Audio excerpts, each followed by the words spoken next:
The marriage lasted exactly 7 minutes. No guests, no flowers, no love. Just Zuberia signing her life away to a man she'd met once. A man the entire city feared. A man who'd given her 48 hours to choose between marrying him or watching her brother die. She expected chains. She expected cruelty. She expected the hell everyone promised would come. What she didn't expect was her own bedroom, complete freedom inside his mansion, and a husband who looked at her like she was the only good thing left in his dark world.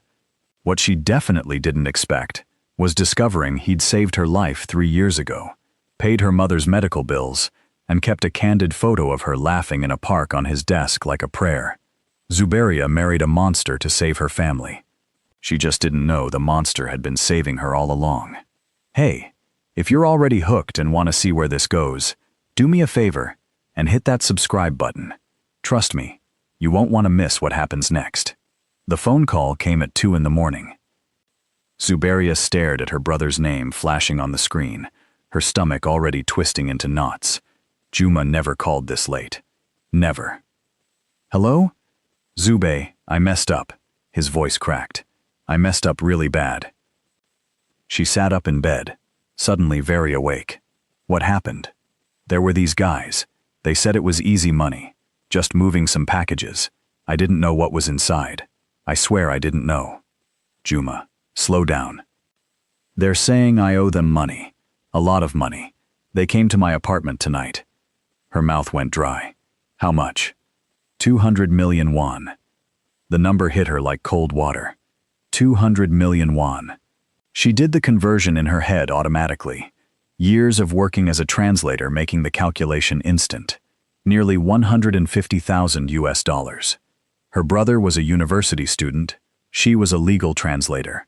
Their mother was back in Tanzania. They didn't have that kind of money. Nobody in their family had ever seen that kind of money. Juma, who are these people?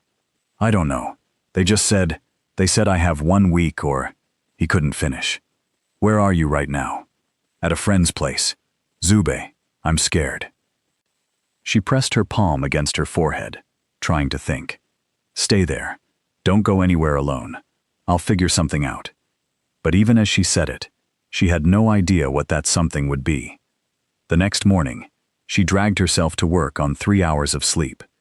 The law firm where she worked was tucked between a coffee shop and a cosmetics store in Gangnam, the kind of place where businessmen came to handle contracts they didn't want public attention on. Her job was simple: translate documents from English and Swahili to Korean, keep her head down, collect her paycheck. She was halfway through a property contract when her supervisor knocked on her desk. Zuberia, someone's here to see you. She looked up. I don't have any appointments today. He says it's personal. The word personal made her freeze. She followed her supervisor to the conference room, her heart beating faster with each step. When she opened the door, a man stood with his back to her, looking out at the Seoul skyline. He turned around. Zuberia had never seen him before, but she recognized danger when she saw it. He was tall, wearing all black, his hair pushed back from his face. Everything about him was quiet, controlled, the kind of person who didn't need to raise his voice to make people nervous. Miss Zuberia, he said her name correctly, the Swahili pronunciation perfect. Please, sit. Who are you? My name is Doha Jin. I believe your brother has gotten himself into some trouble with people connected to me. Her legs felt weak, but she refused to sit. What do you want? To offer you a solution. We don't have the money. If that's what you came for, you're wasting your time. I know you don't have the money. He pulled out a chair, gestured to it again. Sit, please. This time she sat, mostly because her knees were shaking. He sat across from her, folding his hands on the table. Up close, she could see his eyes were dark brown, almost black, and they watched her with an intensity that made her want to look away. Your brother made a mistake, he said calmly. He got involved with some very stupid people, doing very stupid things. Normally, I would let those people handle their own problems, but I looked into your brother's background, and yours. Why? Because I wanted to know if he was worth saving. The casual way he said it made her angry. He's 20 years old. He's a kid who made a mistake. He's old enough to know better. So what, you're here to threaten me? To tell me what'll happen if we don't pay? No. Do-ha-jin's expression didn't change. I'm here to offer you a deal. She waited. Marry me, and your brother's debt disappears. For a moment, she couldn't process the words. They sat in the air between them. Impossible. Ridiculous. Excuse me. A legal marriage. Registered. Binding. In exchange, your brother walks away clean, and I'll make sure no one ever bothers your family again. Zuberia laughed, but it came out sharp and bitter. You're insane. I'm serious. I don't even know you. Why would you want to marry me? That's not your concern. Not my concern. Her voice rose. You're asking me to marry you, and it's not my concern why. He leaned back in his chair. You have 48 hours to decide. If you say no, your brother will have to settle his debt another way. I can't protect him after that. This is crazy. This doesn't make any sense. It doesn't have to make sense. He stood, buttoning his jacket. It just has to be your answer. Yes or no. Before she could respond, he placed a business card on the table. Just a phone number, nothing else. 48 hours, Miss Zuberia. Then he walked out, leaving her sitting alone in the conference room, with her whole world tilted sideways. She spent the rest of the day trying to find information about Do-ha-jin. What she found made her blood run cold. His name came up in whispers on legal forums, in buried news articles, in conversations that people quickly deleted. No one said exactly what he did, but everyone knew what he was.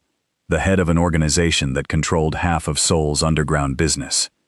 Clubs, private security, import-export deals that probably weren't legal. People didn't cross him. People who did cross him disappeared. One article mentioned a woman, someone he'd been seen with years ago. She died in a car accident.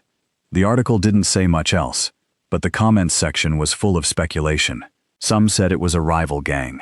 Some said Do-ha-jin had her killed himself when she tried to leave him. Others said she was innocent, just someone who got too close to a dangerous man. Every story painted him as a monster.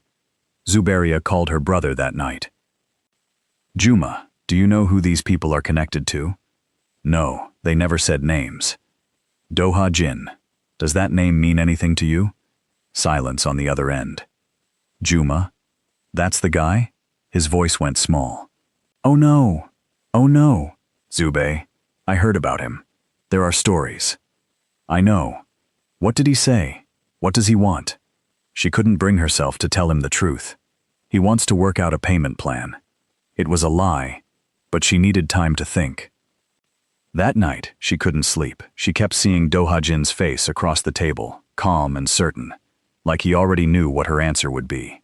The worst part was, he probably did. By the second day, she'd made a list of options. Every single one ended badly. Run, they'd find Juma. Go to the police, assuming the police weren't already paid off. Try to negotiate, but what did she have to negotiate with? She thought about her mother back in Tanzania, who worked 3 jobs to send her to university. About Juma, stupid and scared, but still her little brother. About the life she'd built here in Seoul, small and hard-won, and hers. And then she thought about spending the rest of her life tied to a man everyone called a monster. On the morning of the second day, she called the number on the card. He answered on the first ring. Yes or no? Her hand gripped the phone. I want to talk in person. Same place, 1 hour. He hung up. When she arrived at the coffee shop he'd chosen, Do-ha-jin was already there, sitting in the back corner. She slid into the seat across from him. I have questions, she said. I won't answer them. Then I can't agree. He took a sip of his coffee, watching her over the rim of the cup. Ask. Why me? You could have anyone. You could have the money from my brother. Why marriage? Next question. That's not an answer. It's the only one you'll get. She wanted to throw her coffee in his face. How do I know you'll actually clear his debt? How do I know this isn't just some sick game? You don't. He set his cup down. But I keep my word. Ask anyone who's ever made a deal with me. The people who are still alive, you mean? Something flickered in his eyes, too quick to read. Is that what you think of me? I don't know what to think. You're asking me to marry you, and you won't tell me why. Every single thing I've read about you says you're dangerous. I am dangerous. The honesty surprised her. But not to you, he added. How do I know that? You don't. He leaned forward slightly. Here's what I can tell you. You'll have your own room, your own space. I won't touch you. You can keep working if you want, or not. You'll have access to everything you need. Your family will be protected. And when you want to leave, if you want to leave, we'll discuss it. That's not how marriage works. This isn't a normal marriage. Then what is it? He didn't answer. Zuberia closed her eyes. Every logical part of her brain screamed to say no, to run, to find another way. But there was no other way. She'd spent 2 days looking, and there was nothing. Just her brother's terrified voice on the phone, and the weight of 200 million won crushing any other choice. If I do this, she said slowly, I want it in writing. The debt cleared, protection for my family, and I want to be able to contact them whenever I want. Done. And if you hurt me, if you lay one hand on me, I'll find a way to destroy you. For the first time, his expression shifted, not quite a smile, but close. I believe you. She opened her eyes. Then yes, I'll marry you. Good. He stood, placed money on the table for the coffee. The wedding is in 3 days. I'll send someone with the details. 3 days? That's insane. The sooner this is official, the sooner your brother is safe. He walked away before she could argue, leaving her sitting alone with the decision she'd just made burning in her chest. The next 3 days passed in a blur. A woman came to her apartment with documents to sign. So many documents that Zuberia's hand cramped. Marriage registration, financial agreements, legal protections that she barely had time to read through. Everything was efficient, cold, like a business transaction, because that's what it was. On the morning of the wedding, the same woman arrived with a dress. It was simple, ivory-colored, nothing like the big white weddings she used to imagine as a girl. Mr. Doha said you could choose something else if you prefer, the woman said politely. Zuberia touched the fabric. It was soft, expensive. She hated it. This is fine. There was no ceremony, just a government office, 2 witnesses she didn't know, and Doha Jin in a black suit, looking exactly as calm as the first time she'd met him. They signed papers. An officiant said some words that didn't register in her head. Doha Jin slid a ring onto her finger, a simple gold band that fit perfectly. She didn't have a ring for him. No one had told her she needed one, but he didn't seem to care. You may kiss the bride, the officiant said. Doha Jin looked at her, a question in his eyes. She gave the smallest shake of her head. He turned to the officiant. That won't be necessary. And just like that, she was married. The car ride to his house was silent. Zuberia stared out the window, watching Seoul pass by, wondering if she'd just made the biggest mistake of her life. The ring on her finger felt heavy, foreign. Your brother's debt was cleared this morning, Doha Jin said quietly. He's safe. She didn't thank him. Couldn't. The house, when they arrived, wasn't what she expected. She'd imagined something cold and modern, all glass and steel. Instead, it was traditional, a Hanok-style home with wooden beams and a garden visible through the windows. Beautiful, in a way that made her chest ache. A prison was still a prison, even if it was pretty. Your room is upstairs, Doha Jin said as they entered. First door on the left. Mine is at the end of the hall. The kitchen is always stocked. There's a study, a library, a gym if you want it. You can go anywhere in the house. Except your room, I'm guessing. You can go there too if you need to. He loosened his tie. I meant what I said. You're not a prisoner here. Then what am I? He looked at her for a long moment. My wife. The word hung between them, strange and impossible. I have work to do, he said finally. If you need anything, there's a phone in your room. Press 1, and someone will answer. Then he walked away, leaving her standing in the entryway of a house that was supposed to be her home, but felt like a beautifully decorated trap. Her room was twice the size of her old apartment. The bed was massive, covered in soft blankets. There was a desk by the window, a closet already filled with clothes in her exact size, a bathroom with a tub big enough to swim in. Zuberia sat on the edge of the bed and finally let herself feel the weight of everything. She'd married a stranger, a dangerous stranger. To save her brother, yes, but also because she'd had no choice. And now she was here, in this house, wearing a ring that meant something to the law, but nothing to her heart. She didn't cry.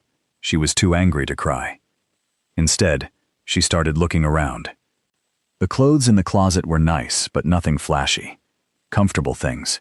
Her size, her style, like someone had paid attention to what she usually wore. The desk had new notebooks, pens, a laptop. The bathroom had products for her hair type, her skin type. It should have been thoughtful. Instead, it felt invasive. How long had he been planning this? She went back downstairs, exploring room by room. The kitchen was spotless, the refrigerator stocked with food. She opened cabinets randomly, found dishes, glasses, everything perfectly organized. And then she found the tea. On a shelf above the coffee maker, there were at least 10 different types of tea. English breakfast, green tea, chamomile, and in the back, a box of Tanzanian tea, the exact brand her mother used to make, the kind she could only find in specific African markets in Seoul. She stood there staring at it, her mind spinning. This wasn't random. You didn't accidentally stock someone's specific tea. You didn't accidentally know their size, their style, their preferences, unless you'd been watching, learning, planning. Zuberia grabbed the box and marched through the house until she found Doha-jin's study. She didn't knock, just pushed the door open. He looked up from his desk. "Do you need something?" She held up the tea. "Where did you get this?" "The store." "Don't play games with me. This specific brand, you can't just find this anywhere. How did you know?" He set down the pen he'd been holding. "I pay attention." "To what? We met 3 days ago." "We met in person 3 days ago." The words landed like stones. "What does that mean?" Her voice rose. "Have you been following me? Watching me? Making sure you were safe?" "That's not an answer. It's the truth." She wanted to throw the tea at him, wanted to scream. "You're insane. This is insane. You can't just spy on someone and then marry them and act like that's normal." "I never said it was normal." "Then what is it?" He stood slowly. Even across the room, she could feel the difference in their size, their power, but she refused to back down. "It's complicated," he said. "Then uncomplicate it." "I can't. Can't or won't." He walked closer, stopping a few feet away, close enough that she could see the tiredness around his eyes, the tension in his jaw. Some things are safer left alone. Safe for who? You? For you. She laughed, bitter and sharp. "I just married a complete stranger to save my brother from debt. I'm living in a house I don't know, with a man everyone says is a monster. Nothing about this is safe for me." Something crossed his face then, something that almost looked like pain, but it was gone too quickly. "I won't hurt you," he said quietly. "Whatever else you believe about me, believe that." "Why should I?" "Because I've had plenty of opportunities, and I haven't." It was true, she realized with a chill. He could have done anything, could have demanded anything. Instead, he'd given her space, freedom within the walls of this house, respect she hadn't expected, which somehow made it worse, because she didn't understand. "I want to know why you married me," she said. "The real reason."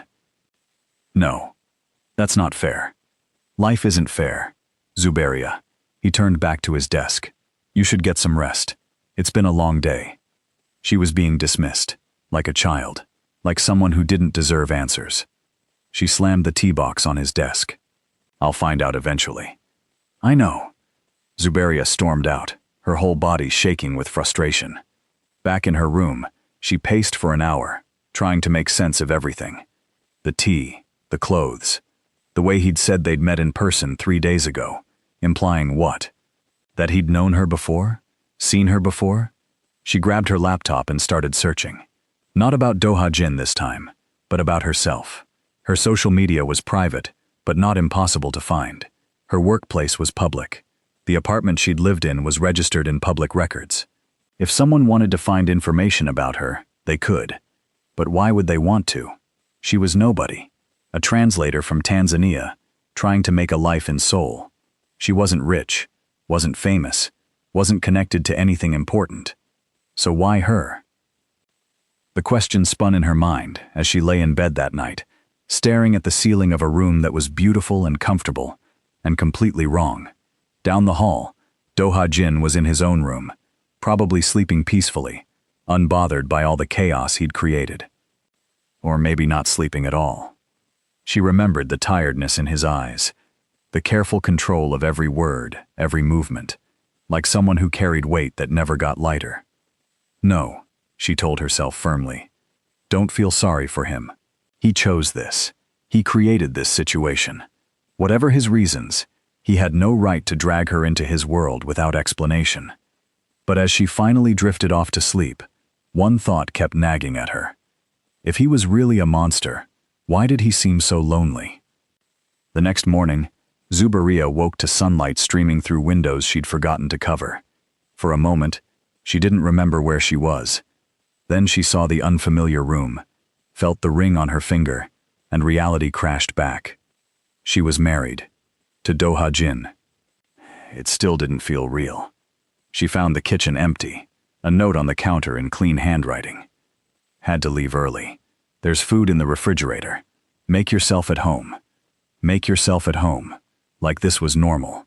Like she hadn't been forced into a marriage with a stranger to save her brother.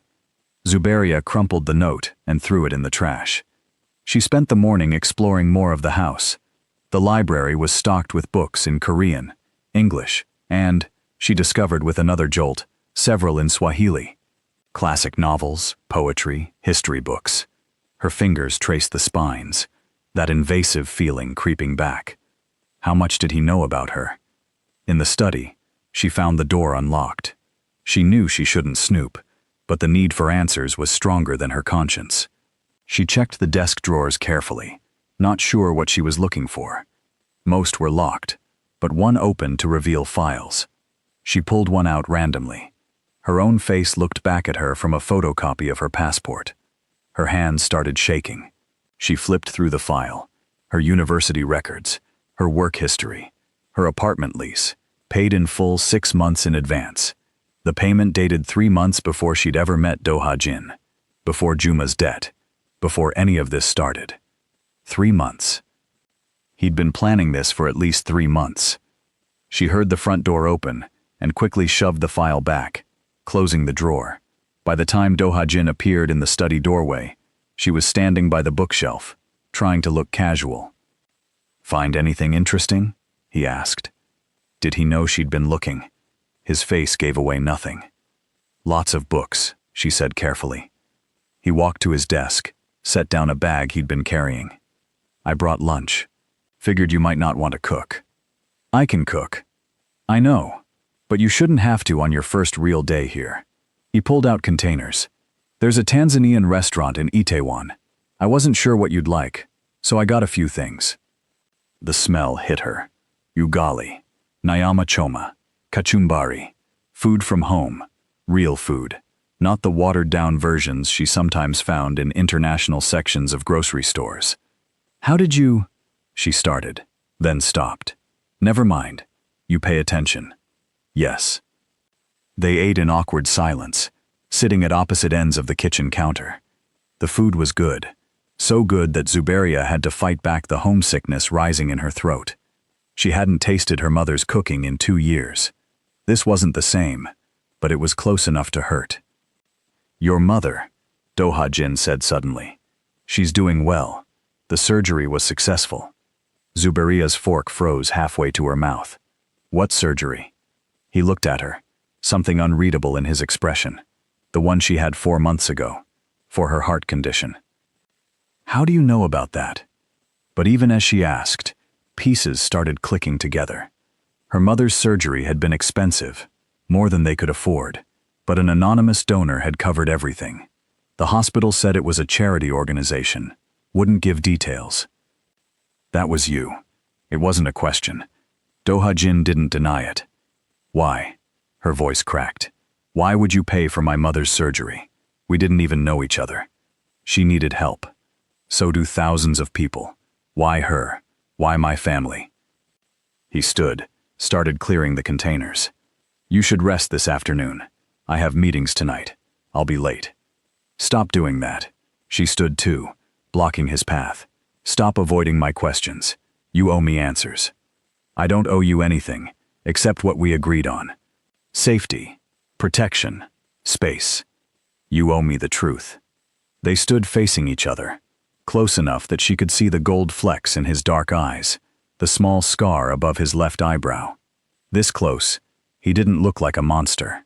He looked tired, burdened, human. The truth will make this harder, he said quietly. Harder than what? Being married to someone I don't know? Living in a house full of things that prove you've been watching me for who knows how long? It's already hard. His jaw tightened. For a moment, she thought he might actually tell her. But then he stepped around her, putting distance between them. I'll be back late. Don't wait up. And he left, leaving her standing in the kitchen, with more questions than ever. That night, Zuberia couldn't sleep again.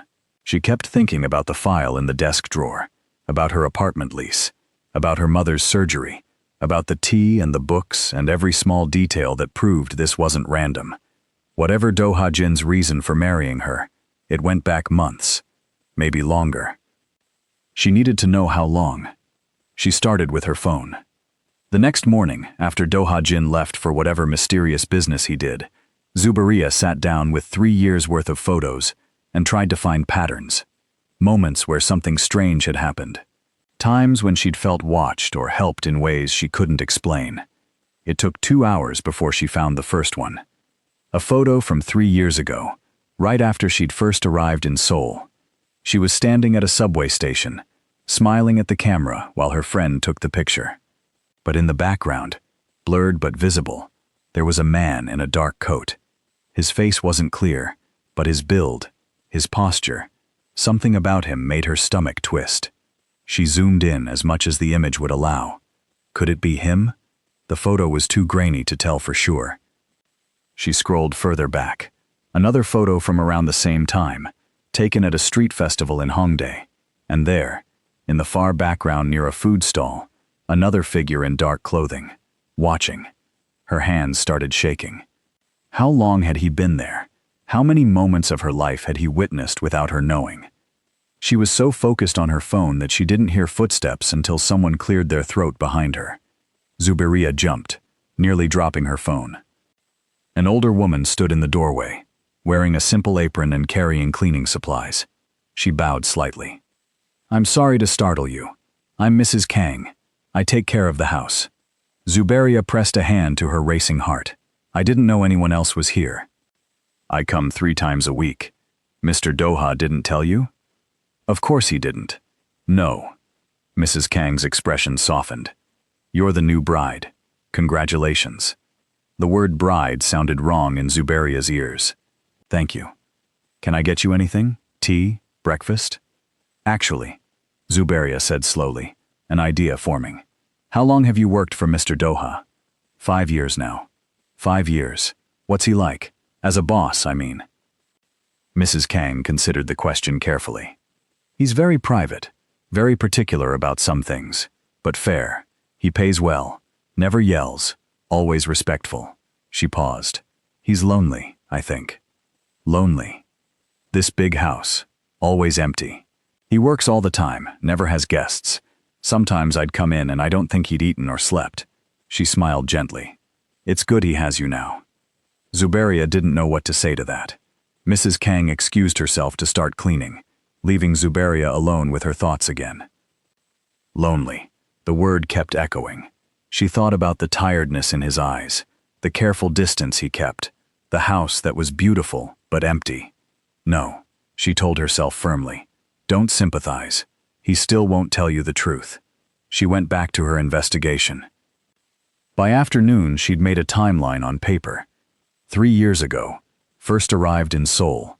Various odd moments where she thought someone might have been watching, but she'd dismissed as paranoia. 2 years ago, her mother got sick, but somehow the medical bills got paid.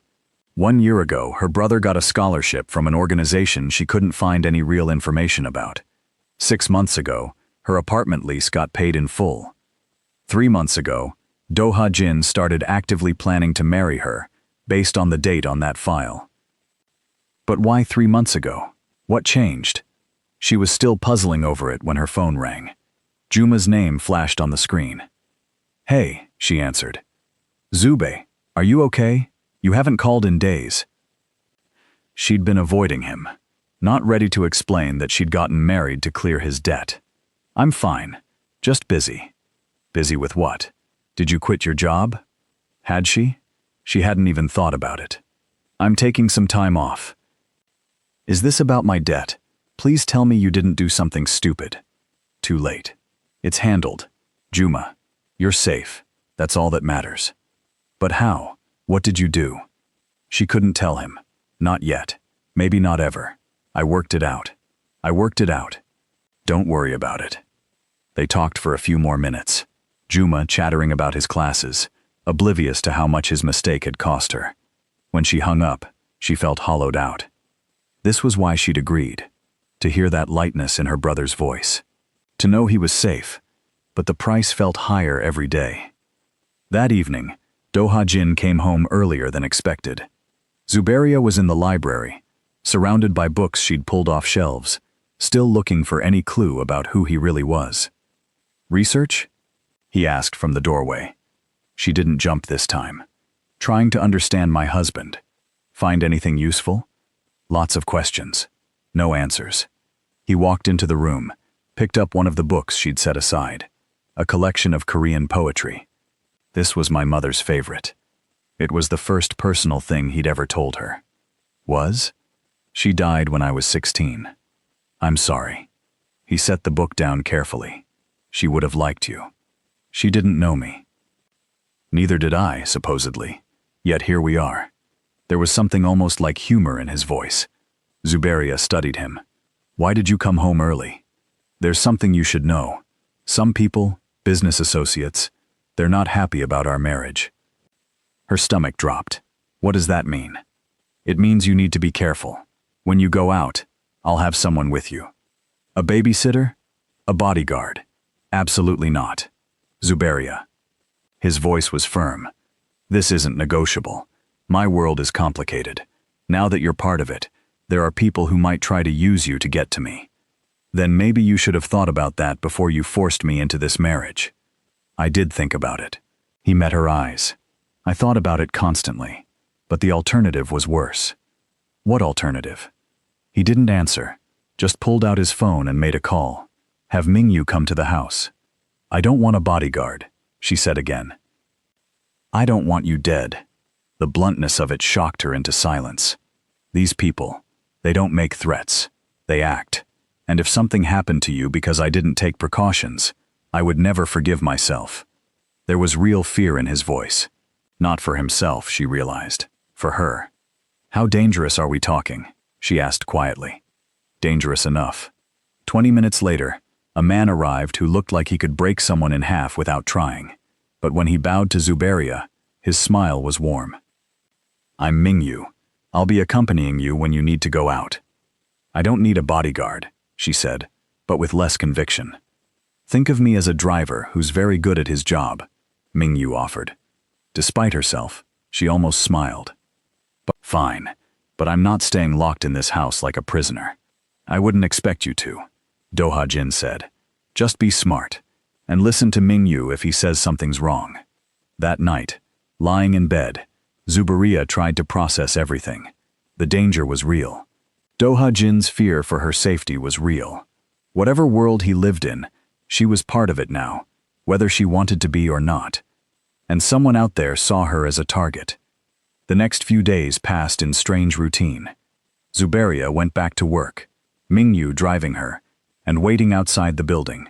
Her co-workers asked about her sudden wedding, and she gave vague answers about a whirlwind romance. They seemed to buy it, or at least were too polite to push. Do-ha Jin was gone most days, home late most nights. Sometimes they'd eat dinner together in silence. Sometimes she wouldn't see him at all, but she noticed things. Her favorite coffee appeared in the kitchen without her asking. The temperature in the house adjusted to exactly how she liked it. Books she mentioned wanting to read showed up in the library. Small things, constant things, that showed someone was paying very close attention. It should have creeped her out. Sometimes it did. But sometimes, late at night when the house was quiet, she wondered what kind of person noticed things like that. What kind of person cared about small comforts for someone who barely spoke to them? She was thinking about this while walking to her car after work, when Ming-Yu suddenly grabbed her arm. "Get in the car, now." His tone made her move without questioning. She slid into the back seat, and he got in, pulling away from the curb faster than normal. "What's wrong?" "Black sedan. Been following us for 3 blocks. Zuberia turned to look, but Ming-Yu stopped her. "Don't. Just stay down." Her heart hammered. This was real. Actually real. Someone was following them. Ming-Yu made several quick turns, weaving through traffic with practiced ease. After 10 minutes, he seemed to relax slightly. "Lost them. Who were they?" "Don't know, but I'm calling Mr. Doha." The phone call was brief, tense. When Ming-Yu hung up, he met her eyes in the rearview mirror. "We're not going home. Mr. Doha wants you somewhere safer until he can figure out who that was." They drove to a building in Gangnam, all glass and steel and money. Ming-Yu escorted her to the top floor, to a penthouse apartment she'd never seen before. Doha Jin was already there, on the phone, his voice colder than she'd ever heard it. "I don't care what it costs. Find out who it was and why they were near my wife." My wife. The possessiveness in his tone sent a strange shiver through her. He hung up and turned to her. "Are you all right?" "I'm fine. Ming-Yu got us out of there." He looked at Ming-Yu. "You're sure you lost them?" "Positive. Made 8 different turns, doubled back twice. No tail." "Good." Doha Jin ran a hand through his hair, the first sign of stress she'd seen him show physically. "Stay here tonight, both of you. I'll have people check the house. Make sure it's secure." "This is insane," Zuberia said. "People trying to follow me. Safe houses, bodyguards. What kind of life is this?" "Mine." He looked at her. "And now yours. I'm sorry." She wanted to yell at him, wanted to blame him for dragging her into this. But the fear in his eyes, the genuine fear, stopped her. "Who are these people?" she asked instead. "Competitors. People who think hurting you will hurt me." He paused. "They're right." The admission hung in the air between them. "Why?" she pressed. "Why would hurting me hurt you? We barely know each other." For a long moment, he didn't answer. Then, quietly, "Because I care what happens to you." "Why?" "I can't tell you that." "Can't or won't?" "Both." Frustration bubbled up in her chest. "This is impossible. You want me to just accept being in danger, accept being guarded and followed, and living in fear, and you won't even tell me why?" "Yes. That's not fair." "I know." He turned away. "There's food in the kitchen. Bedrooms down the hall. I'll sleep out here. You're safe." He was shutting down again, retreating behind walls she couldn't break through. Zuberia wanted to push, to demand, to make him give her something real. But she was tired, scared, overwhelmed. She went to one of the bedrooms and closed the door. But she couldn't sleep. Every sound made her jump. Every shadow looked like a threat. This was her life now. Fear and questions, and a husband who kept secrets like they were treasures. Around midnight, she gave up and went to get water. The apartment was dark, except for light from the city, filtering through the windows. Doha Jin sat on the couch, silhouetted against the glass, very still. "Can't sleep?" he asked without turning. "No, me neither." She poured water, stood in the kitchen debating. Then, against her better judgment, she walked over and sat on the opposite end of the couch. They sat in silence for a while. It should have been awkward, but somehow it wasn't. Just 2 people awake in the dark, carrying weights they couldn't set down. "I saw you once," Doha Jin said suddenly. 3 years ago. You were helping an old man outside a convenience store. He'd dropped his groceries, and no one else stopped. But you did. You helped him pick everything up, made sure he was okay, even walked him to his apartment building. Zuberia's breath caught. She remembered that. Remembered the old man's grateful smile. You were there? I was across the street, watching you be kind in a city that isn't always kind. He finally looked at her. That's when I knew. Knew what? That you were different. Her heart was beating too fast. Different how? But he looked away again. You should try to sleep. Tomorrow I'll have better security in place. He was deflecting again, but this time, he'd given her something. A piece of truth, small but real. She stood slowly. The old man asked me why I stopped.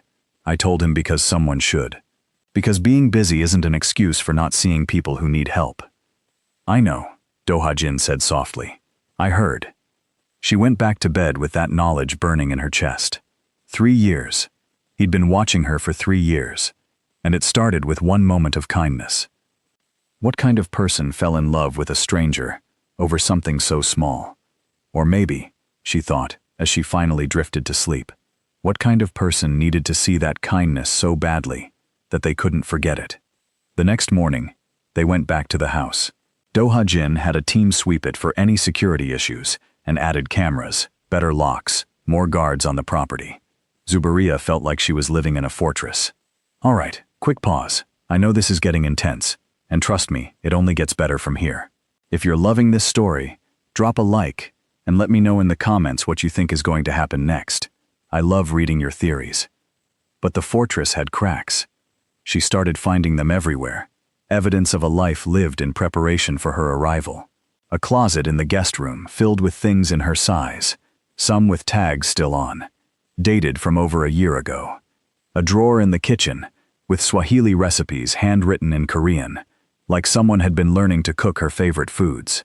A file on the computer, password protected, but labeled with her name, dated back 2 years.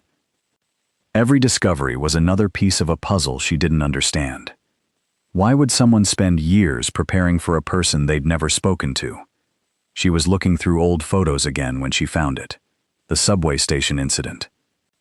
It had happened 3 years ago, just a few months after she arrived in Seoul. She'd been standing on the platform during rush hour when someone bumped into her, hard. She'd stumbled forward, right toward the edge, right as a train was coming. Someone had grabbed her coat and yanked her back. She'd turned to thank them, but the crowd was too thick. She'd never seen who it was. Later, she'd convinced herself she'd imagined how close she'd been to falling. Just paranoia from being in a new city. But now she pulled up news from that day. Seoul Station, Platform 4, and there, in a blurry CTV image published by a news site talking about subway safety, she could see herself, could see the moment she stumbled, could see a man, in a dark coat pulling her back. The image was too blurry to see his face, but she knew. Somehow she knew. She heard footsteps and looked up to find Do-ha-jin in the doorway. He saw her laptop screen, saw the photo, and something crossed his face. "It was you," she said. "At the subway station, you saved me." He didn't deny it. "I almost died and you were there." "How? Why were you there?" "I was following you." The honesty shocked her. "For how long?" "Since I saw you help that old man." "That's stalking." "I know. That's insane." "I know that too." He stepped into the room. "I didn't plan to get involved. I just wanted to make sure you were safe. But then you stumbled, and I didn't think. I just moved." "You saved my life." "Yes." Zuberia stared at him, her mind reeling. "And then what? You just kept following me? Kept watching me?" "Yes." "Why?" He was quiet for a long moment. When he spoke, his voice was raw. "Because every time I tried to stop, something would happen. You'd need help and I couldn't walk away. Your mother got sick. Your brother needed money for school. You had problems with your landlord. Small things, big things. I couldn't stop. So you became my secret guardian angel?" "I became someone who cared too much about a stranger." The vulnerability in his admission made her chest tight. "And the marriage? How does that fit in?" Your brother's debt was real, but it was also an opportunity. To trap me? To keep you close, to make sure I could protect you better. He met her eyes. I know how this sounds. I know it's wrong, but I've spent 3 years watching you live your life, and I needed. He stopped, struggling with words. I needed to know you were safe. By forcing me to marry you, by doing the only thing I could think of that would let me protect you without being able to hurt you. What does that mean? His jaw tightened. Everyone I've ever loved has ended up dead. My mother, someone I cared about years ago. People close to me become targets. But if you hated me, if this was just a transaction, maybe that would keep you safer than if you actually cared. The pieces suddenly clicked into place. You think emotional distance protects me. I know it does. That's the most ridiculous thing I've ever heard. It's kept you alive so far. She stood, walked closer to him. Let me get this straight. You've been secretly protecting me for 3 years. You've paid my bills, saved my life, watched over my family. You forced me into marriage to keep me close. But you won't tell me the truth, because you think me hating you keeps me safe? Yes. That's not protection. That's control dressed up as caring. He flinched, like she'd hit him. Maybe, but it's all I know how to do. Then learn something different. Her voice softened slightly. If you actually care about me, trust me with the truth. All of it. I can't. Why not? Because if something happened to you because of me, because you got close to me, I would burn the entire world down, and it still wouldn't be enough. The intensity in his voice stole her breath. This wasn't just caring. This was obsession, devotion, something too big to name. You don't even know me, she whispered. I know you better than you think.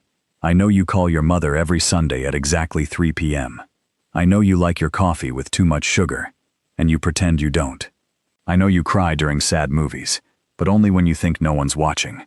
I know you're scared of thunder, but you won't admit it. I know you're brilliant, and kind, and stronger than anyone I've ever met. That's not knowing someone, that's watching them. Then tell me I'm wrong. He stepped closer. Tell me you don't hum when you're concentrating. Tell me you don't bite your lip when you're thinking hard about something. Tell me you don't check on your brother twice a day, because you worry about him constantly. He was right about all of it. Every single thing. This is insane, she said, but her voice shook. I know. You can't just watch someone for years and call it love. I know that too. Then what is it? He looked at her with those dark, tired eyes. It's all I have. The rawness of it cracked something in her chest.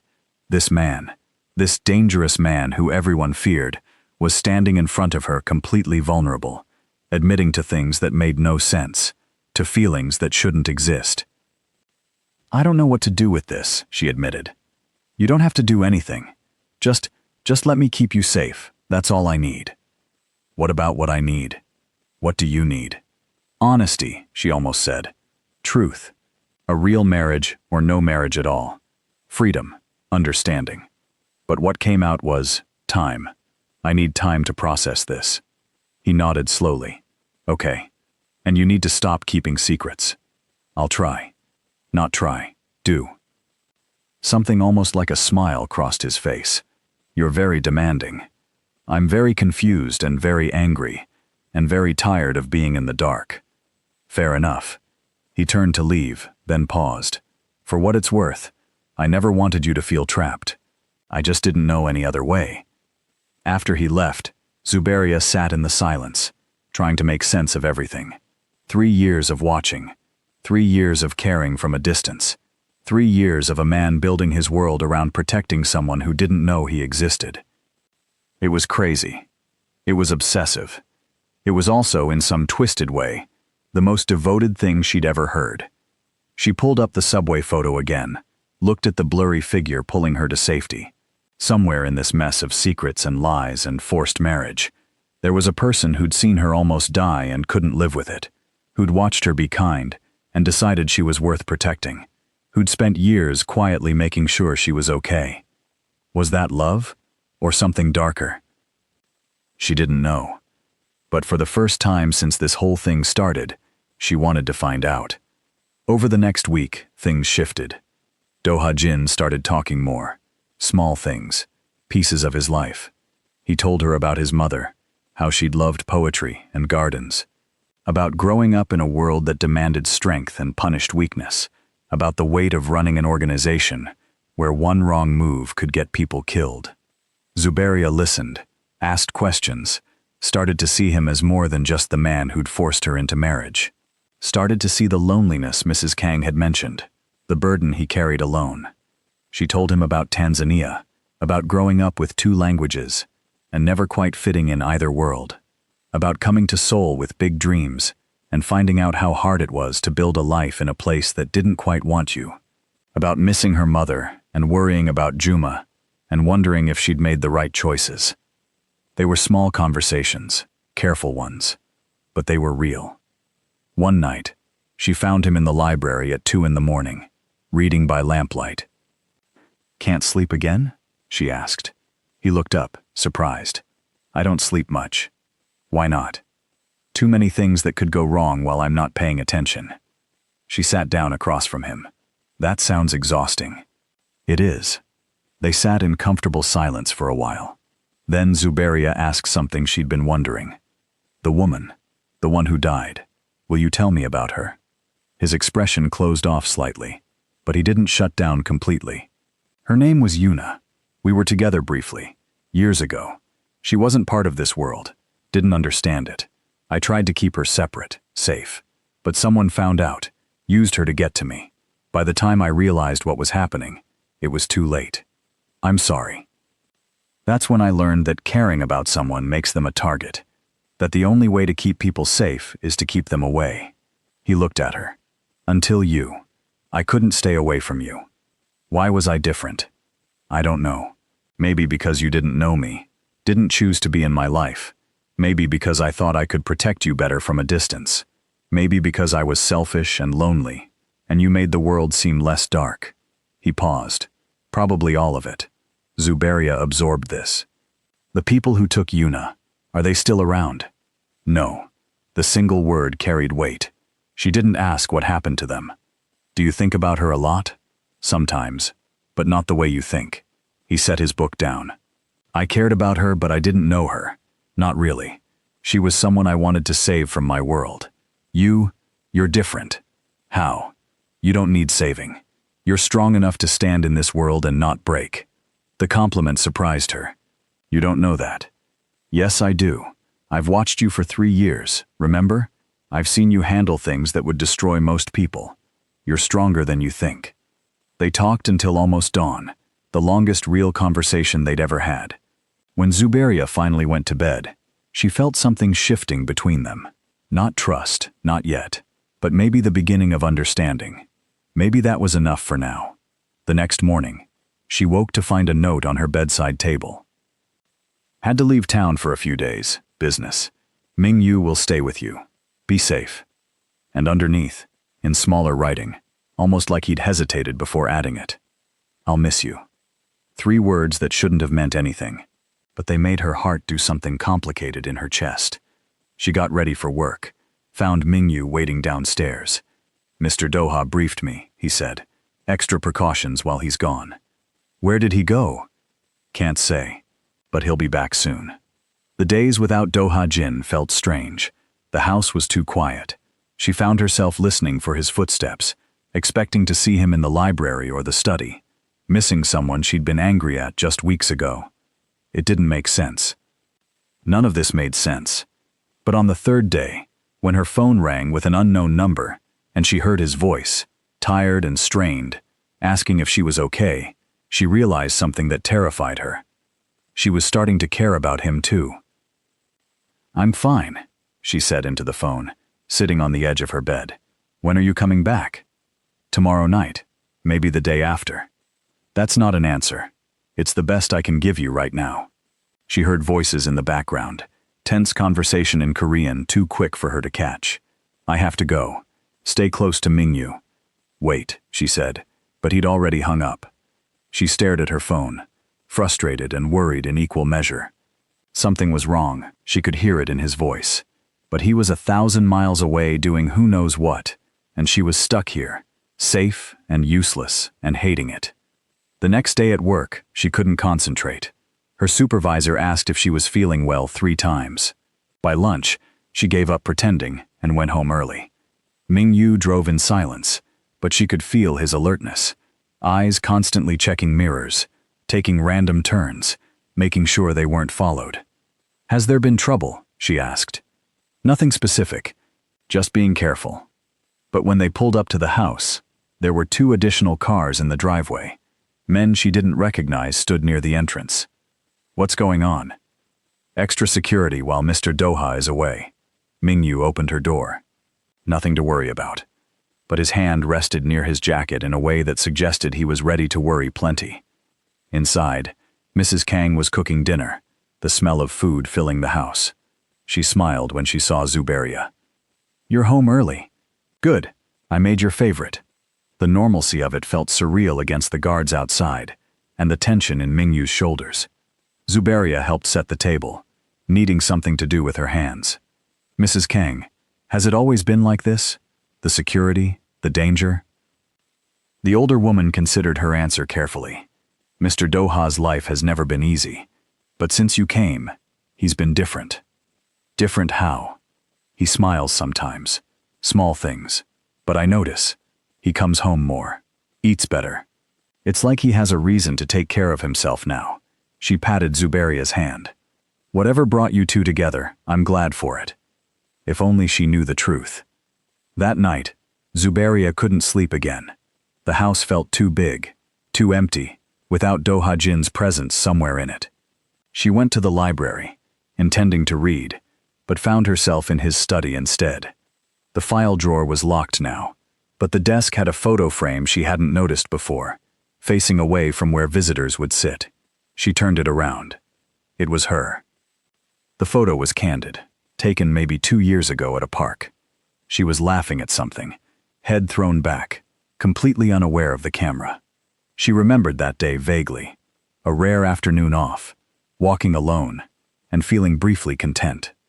He'd been there, watching, and he'd kept this photo on his desk where he could see it. Her hands trembled as she set it back exactly how she'd found it. This man had built a shrine to someone he'd never spoken to, had organized his entire world around protecting her, had forced a marriage not for power or money, but because he'd fallen in love with a stranger and didn't know how else to keep her close. It was the most insane thing she'd ever heard. And somehow, impossibly, she was starting to understand it. Her phone rang, shattering the quiet. Doha Jin's number. "Hello? Are you in the study?" His voice was tight. She looked around instinctively, as if he could see her. "How did you know?" "The security system alerts me when certain rooms are accessed at unusual hours." "What are you doing in there?" She should lie, should make up something. But she was tired of dishonesty, even small ones. "I found the photo." Silence on the other end. Then, quietly, "I can explain." "Can you?" "Because I'm not sure I understand any of this. That photo, I took it on one of the worst days of my life. I just lost a deal that cost me millions and put good people at risk. I was angry, destructive, ready to burn everything down. And then I saw you in that park, laughing like the world was good, like joy was still possible. I took the photo to remind myself why I do this, why I try to be better than what this world wants me to be." Her throat felt tight. "I was just existing, just living my life." "I know. That's what made it matter."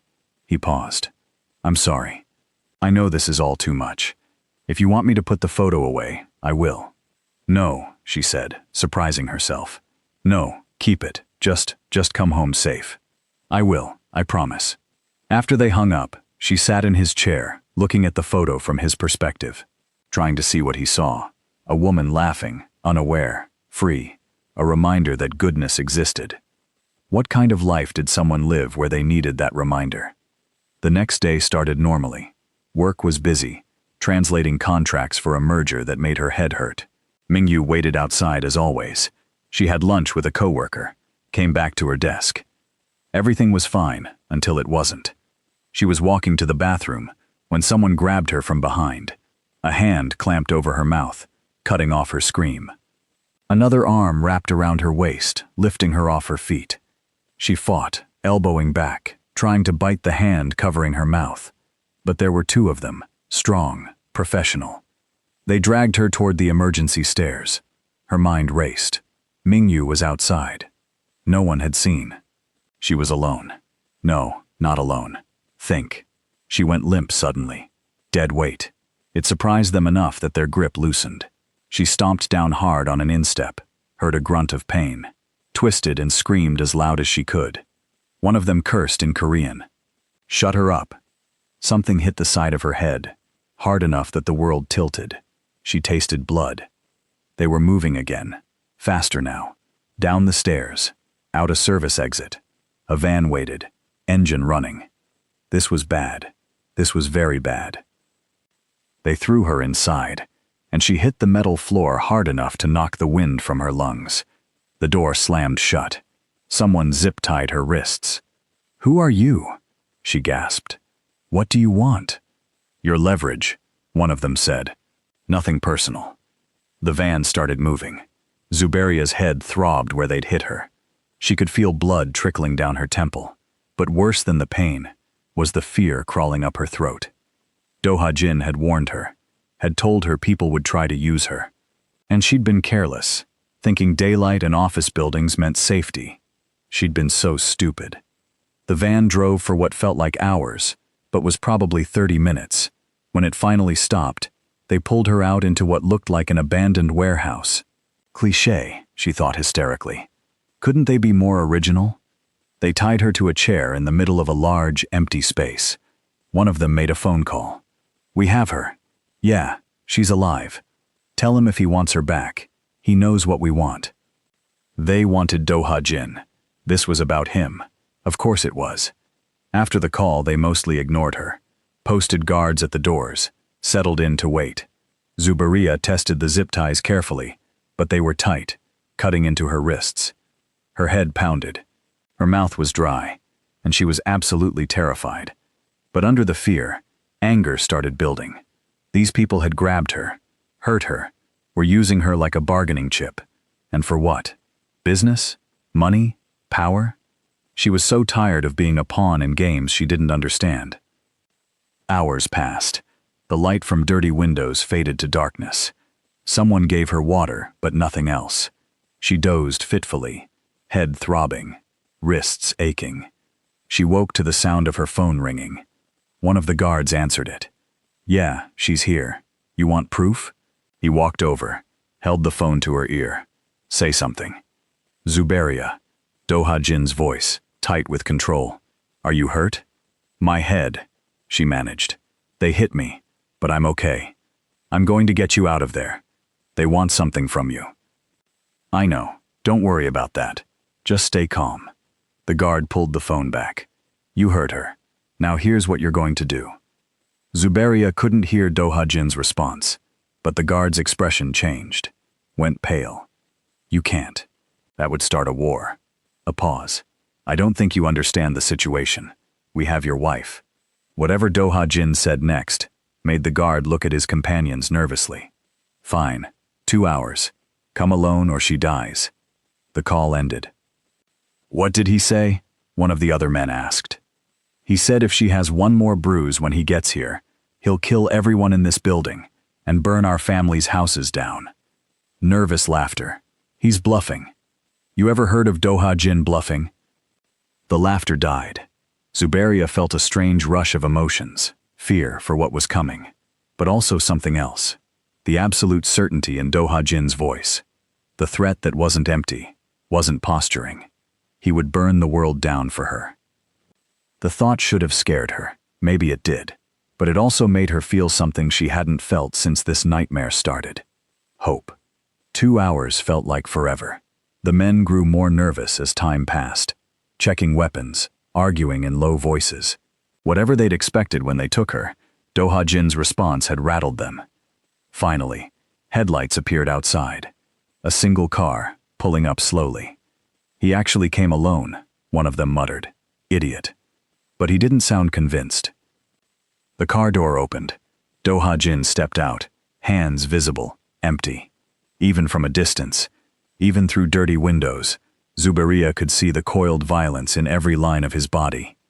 He walked toward the warehouse like he owned it, like he wasn't one man walking into a building full of enemies. The leader of the kidnappers opened the door. "That's far enough. Where's our payment?" "Let me see her first." "You're not in a position to make demands." "Let me see my wife or I start breaking things." Something in his voice made the leader gesture. They dragged Zuberia's chair forward, into the light from the doorway. Do-ha-jin's eyes found hers.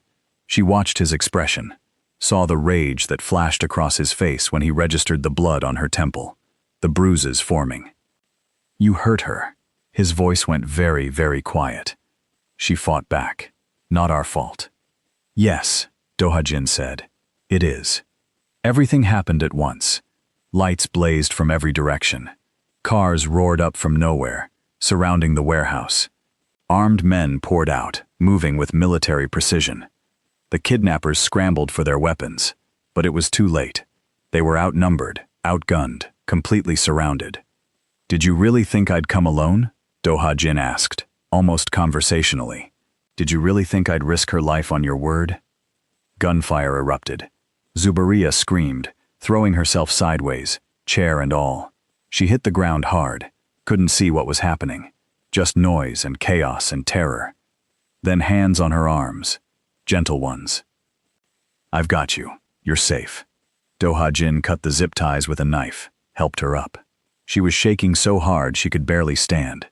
He pulled her against his chest, one arm around her, the other still holding a gun. "Close your eyes," he said into her hair. "Don't look."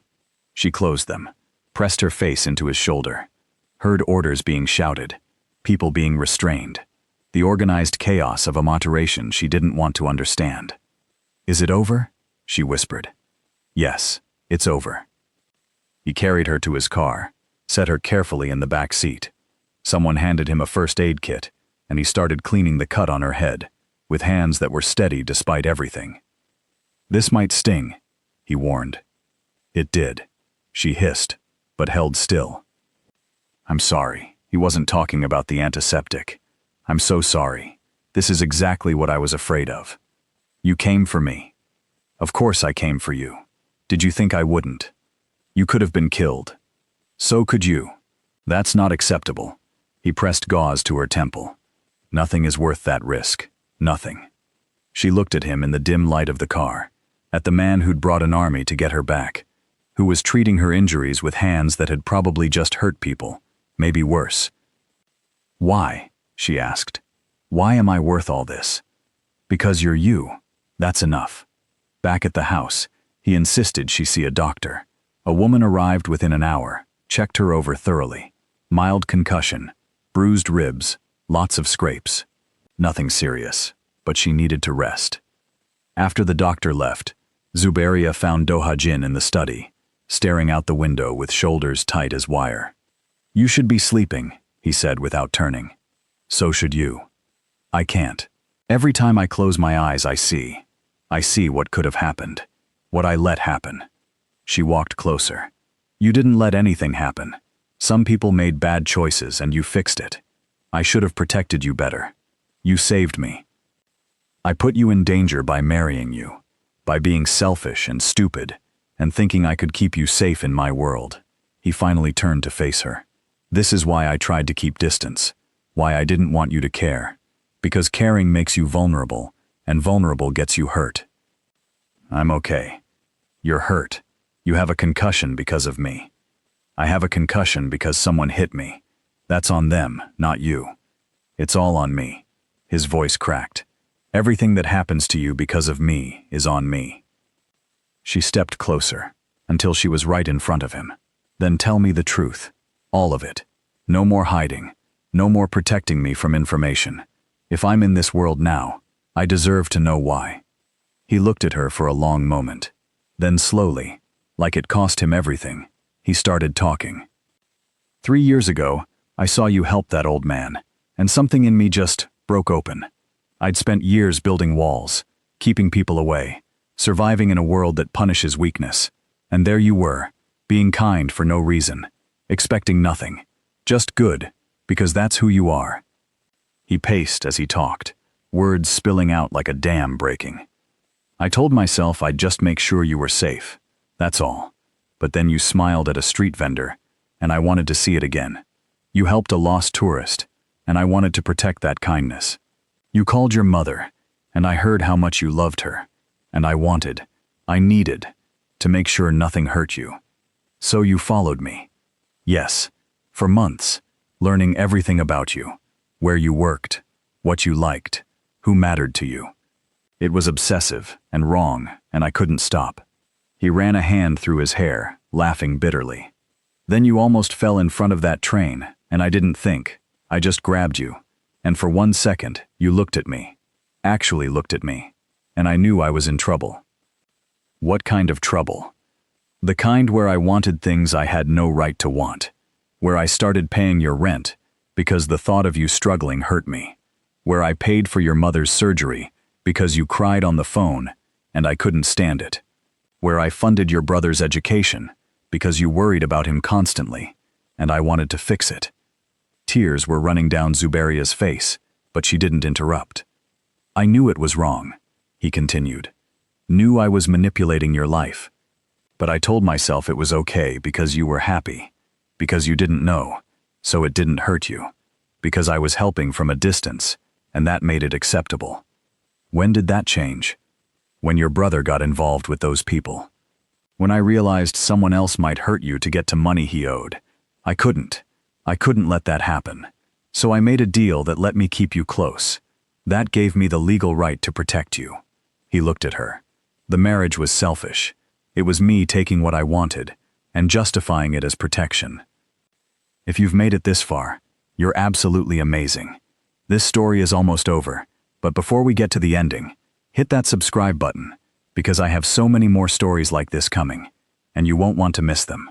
Okay, let's finish this. And the distance? She asked, refusing to tell me the truth. I thought if you hated me, if this stayed transactional, you'd be emotionally safer, that enemies of mine would see you as a business arrangement, not someone I actually loved. I thought I could protect you better if you didn't love me back.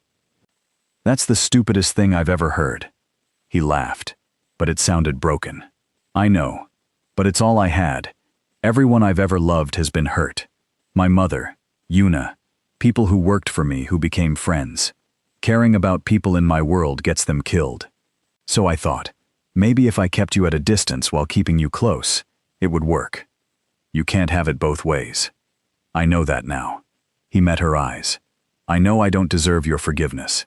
I know I've manipulated and controlled and made choices for you that weren't mine to make. If you want to leave, if you want a divorce, I'll give you whatever you need. I'll make sure you're protected. Make sure your family is safe. You won't owe me anything.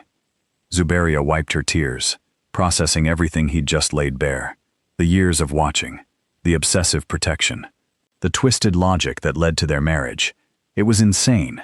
It was controlling. It was completely unacceptable. It was also the most devoted thing she'd ever heard. I should leave, she said slowly. He nodded, expression carefully blank. I should walk out of here and never look back. File for divorce. Move away. Forget any of this happened. Yes, you should. But I'm not going to. His head snapped up. What? I'm not leaving. Not yet, anyway. She stepped closer. But things have to change. No more secrets. No more making decisions for me. If we're doing this, if we're actually trying to make this marriage real, then we do it as equals. Zuberia, I'm not saying I forgive you. I'm not saying I understand all of this, but I'm saying I want to try. She took a shaky breath. You saved my life tonight. You've been saving it for 3 years, apparently.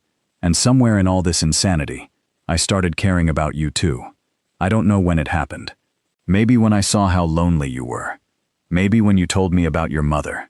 Maybe when you came for me tonight, like nothing else in the world mattered. You matter more than anything, he said hoarsely. Then prove it. Be honest with me. Trust me to handle the truth. Let me be part of your life, instead of someone you protect from it. I don't know how. Then learn. We'll figure it out together. She reached for his hand carefully. But I need you to promise me something. Anything. Promise me you'll start getting out of this world. The violence, the danger, the things that make people want to hurt us. Find a way to leave it behind." He was quiet for a long moment. "That's not easy." "I know, but is it possible?" "Maybe. It would take time. I'd have to transition things carefully, make sure people I'm responsible for are protected." He squeezed her hand. "But for you, I'd try. Not for me. For us," she corrected. "For the life we could have if we both choose it." "Us," he repeated, like the word was foreign. I like the sound of that. They stood there, hands joined, the space between them still full of complicated history, but also possibility. It wasn't forgiveness, not yet. It wasn't trust, not completely. But it was a beginning. "I'm tired," Zuberia said finally. "My head hurts, and I think the adrenaline is wearing off. You should rest, doctor's orders." She didn't let go of his hand. "Will you stay? Just sit with me until I fall asleep." "Of course." They went upstairs together. She changed into comfortable clothes, climbed into bed. Do-ha-jin sat in the chair by the window, keeping watch like he'd probably done countless nights before. Except this time, she knew he was there. "Do-ha-jin," she said into the darkness. "Yes? Thank you for coming for me. Always. I'll always come for you."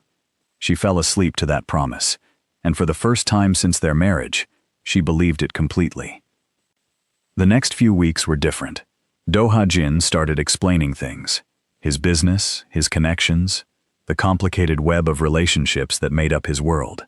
Some of it shocked her, some of it scared her. But he held nothing back, answering every question even when it made him uncomfortable.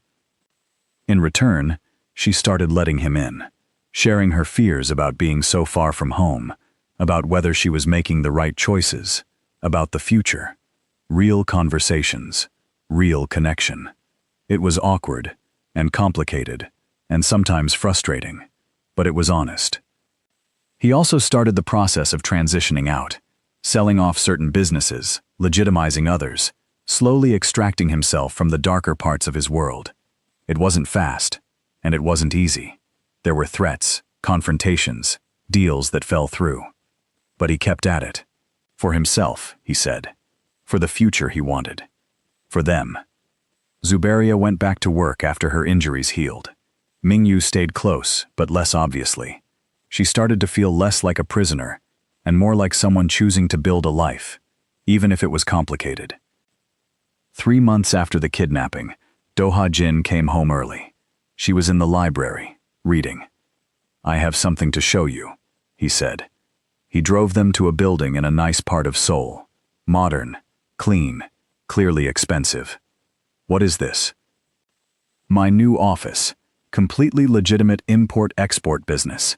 Legal, clean, boring." He smiled slightly. "I signed the final papers today. As of now, I'm officially out of the underground." She stared at him. "Seriously?" "Seriously. It took months of negotiations, and some deals I'm not proud of. But it's done. I'm done with that life." Do-ha-jin. She didn't know what to say. That's huge. "It's necessary. I can't ask you to build a life with someone who might get killed or arrested at any moment. And I can't keep living in a world that puts you in danger." He took her hand. "I want a real future. With you, if you'll have me. I'm already married to you." "I know, but that was forced. This time I'm asking, will you stay? Will you actually try this with me?" She looked at him. This man who'd been a stranger, then a captor, then a protector, now something more complicated and real. He'd made terrible choices, had controlled and manipulated and justified it all as love, but he'd also changed, had torn his entire life apart to build something better. For himself, for her, for them. "Yes," she said, "I'll stay." The smile that crossed his face was the most genuine thing she'd ever seen from him. He pulled her close, careful and gentle, giving her space to pull away if she wanted. She didn't pull away. Instead, she wrapped her arms around him and held on, feeling his heart beating against her cheek. This was real. They were real. Messy and complicated, and born from all the wrong reasons, but real nonetheless. I love you, he said into her hair. I've loved you for 3 years, and I'll love you for the rest of my life if you let me. She pulled back just enough to see his face. I'm not there yet, but I think maybe I could be. Someday. Someday is enough. He touched her face gently. More than enough. They stayed like that for a long time, holding each other in the empty office building, the past behind them, and the future spreading out uncertain but hopeful. 6 months later, winter came to Seoul. Zuberia stood outside the house, watching snow fall softly on the garden. It was late evening, the world quiet and peaceful. She heard the door open behind her, felt Do-ha-jin's presence before he spoke. You'll freeze out here. It's beautiful, though. He draped his coat over her shoulders anyway, stood beside her watching the snow. Do you remember the first time it snowed after we got married? She asked. You threw a snowball at me. She laughed. You deserved it. You were being annoyingly mysterious about something.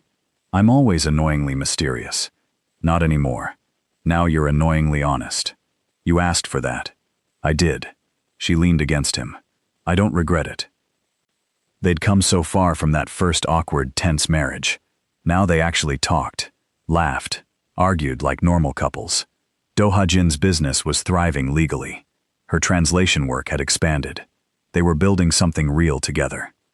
Zuberia? He said quietly. I love you. She smiled. He said it often now, like making up for 3 years of silence. And recently, maybe the last month or so, she'd started to feel the same way, started to recognize the feeling blooming in her chest when he came home, when he smiled, when he held her hand. Love. Real love. Not forced or manipulated, or born from obsession. Just 2 people who'd found each other in the strangest way and decided to make it work. I love you too, she said. She felt him freeze, then slowly turned to look at her. What? I love you. She met his eyes. I probably have for a while now. I just needed to be sure. And you're sure? Yes.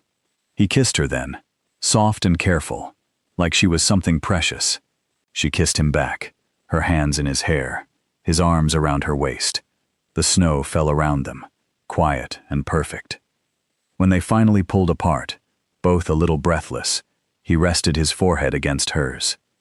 I don't deserve you, he murmured. Probably not, but you're stuck with me anyway. Good. That's exactly where I want to be. They stood in the falling snow, 2 people who'd started as strangers in an impossible situation. He'd thought he was forcing her into a marriage to keep her safe. She'd thought she was sacrificing herself to save her family. Neither of them had expected this. Real love, hard-won and honest. A partnership built on truth instead of secrets. A future that was theirs to choose. Come inside, she said finally. I'm actually freezing now. I told you that you would be. You're very smug for someone who was a disaster at communication 6 months ago. I learned from an excellent teacher. They walked inside together, snow dusting their hair, hands intertwined. The house that had once felt like a prison now felt like home. The man who'd been a stranger was now the person who knew her best. It had been messy and complicated and wrong in so many ways. But somehow, impossibly, it had also become right.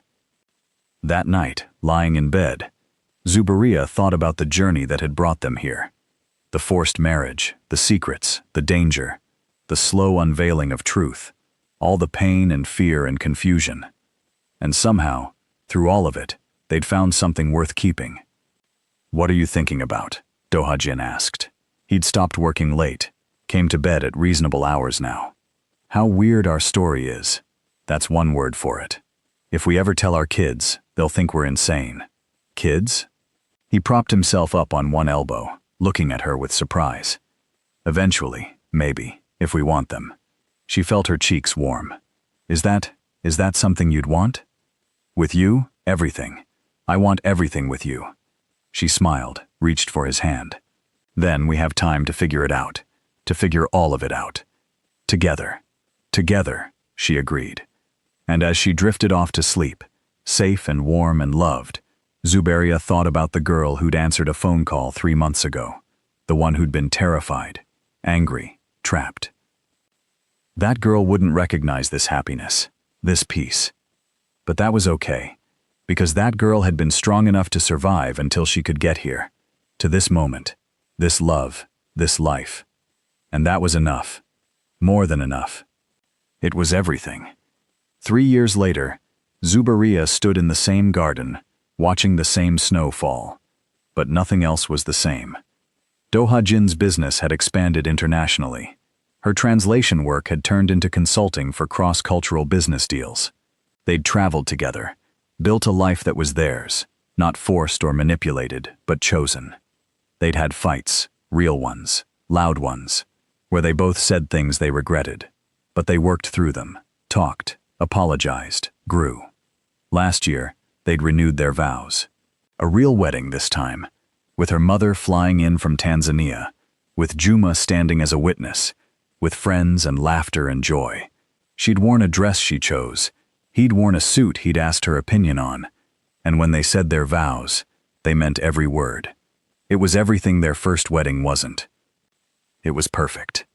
Now, she touched her stomach gently, feeling the small bump that was just starting to show. They'd found out 2 weeks ago.